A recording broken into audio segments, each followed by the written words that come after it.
Bismillahir Rahmanir Rahim. In the name of Allah, the Beneficent, the Most Merciful. I'd like to welcome you, dear viewers, to another in our series, In the Light of Islam. Assalamu alaikum wa rahmatullahi wa barakatuh. May Allah's peace and blessings be on each and every one of you. On our program today, we'll be looking at some further questions which have come into us from a variety of different sources. And let me mention that you may fax in your questions to us at 06, this is in Sharjah, 5323724, or you may email me at fld3@hotmail.com. Anyway, our first question, dear Dr. Phillips.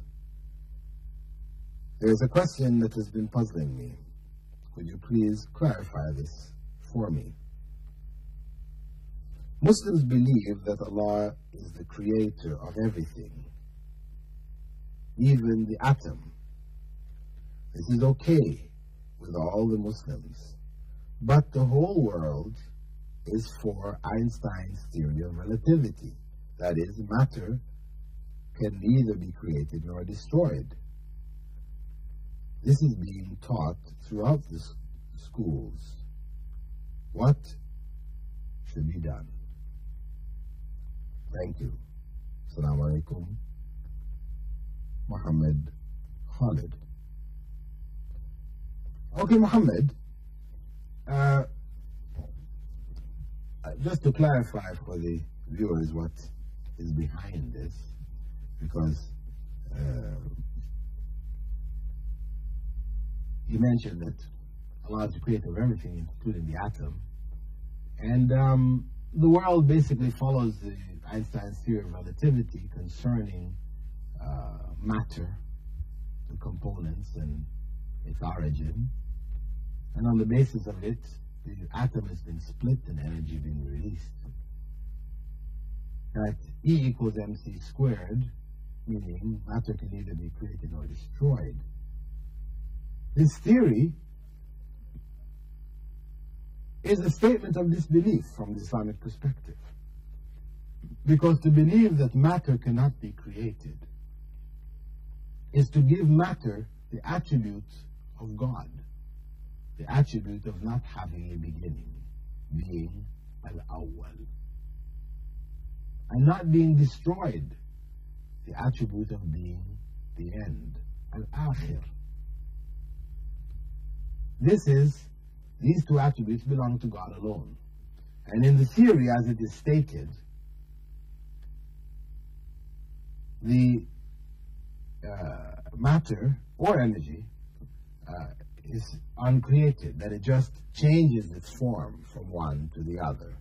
E equals mc squared. Energy is equal to mass times the square of the speed of light. Mass will change into energy, energy will change into mass. Well, this theory, as proposed, as I said, is partially correct, and that's why they're able to split the atom with it. However, the ultimate implications of the theory are not correct. Matter was created by God. Yes, man can create matter, and God will destroy it. But in the interim, man can neither make it nor destroy it. So E equals mc squared is a relative statement. That is, relative to human beings, not relative to God. So what can be done? This is being taught in the schools.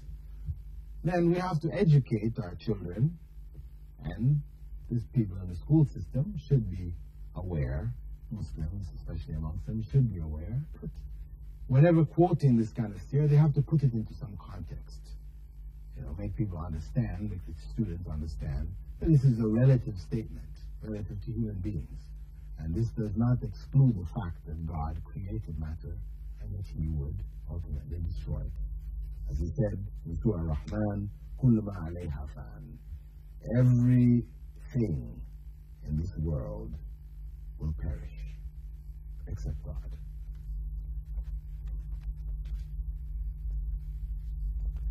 We have a question which was sent in one of my lectures, recent lectures held in the Information Center, Discover Islam in Dubai. When Allah says, we have divided you into nations and tribes so that you may know one another, what does this mean?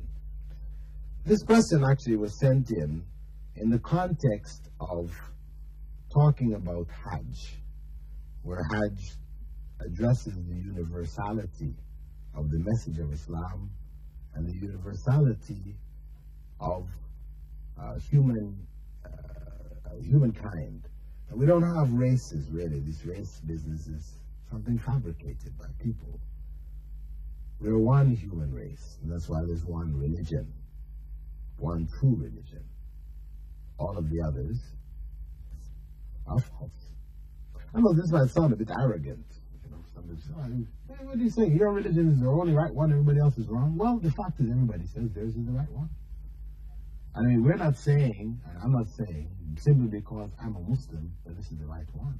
I'm saying it is the right one because there is evidence to show that it is the right one. It's the fact, not a wish.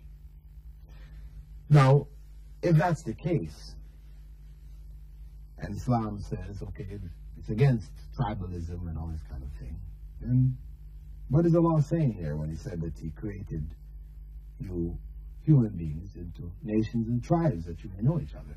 Well, Prophet Muhammad clarified that this is in reference to knowing, on one hand, the greatness of Allah in His creation, that He's created us with all the varieties that exist amongst us. From one person, from two people, all of this variety came.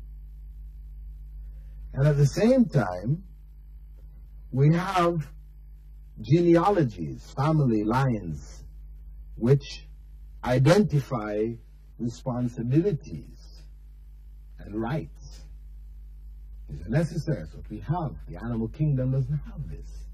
That's why they don't have societies, they don't have family structures. Right? We have it. It's for our benefit. So we know it and should know it to the degree that it is necessary to know it. So we should know who our relatives are so that when the time for inheritance comes, we give them their rights. Those that are due to inherit from us or from our relatives, from our parents or whatever, we make sure that they get it. And at the same time, we know enough of our genealogy to avoid incest.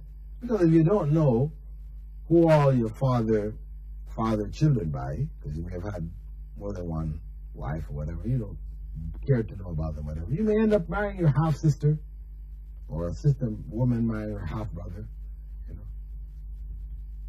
So in order to prevent this kind of confusion in family, and to ensure the rights of inheritance and the obligations are fulfilled, then we need to know about our tribes and nations, and also to know about the greatness of Allah in His creation.